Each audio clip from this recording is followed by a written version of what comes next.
Hi friends, இப்போ என்ன பார்க்க போகிறோன்னா 1997 நாசாவில் என்ன நடந்துச்சுன்னு பார்க்க போகிறோம் ஃப்ரெண்ட்ஸ். ஆகஸ்ட் 13 இந்த உலகத்தையே கண்டுபிடி. உலகத்தில் ஒவ்வொரு நடக்கிற விஷயமும் சரி, பார்க்கும்போது நம்ம கண்ணை கவர விஷயமும் சரி, அது நம்ம பார்க்குற படமாக இருந்தாலும் நம்ம எடுக்கிற ஃபோட்டோவாக ஒரு வேலை முறை, ஒரு நியூஸ் சுருக்கமாக இருக்குது. அதை பற்றி பேச போகிறோம். எப்பவுமே நட்சத்திரம்னா ஒரு புள்ளி மாதிரி தான் நமக்கு தெரியும். பெட்டால் ஜியோஸ் சூரியனுக்கு அதோட மேல் பரப்பில் இருக்கும் ரெண்டாவது நட்சத்திரமானது.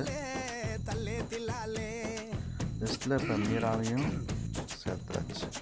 மீரா ஏன் சிவப்பு ராட்சத நட்சத்திரமா?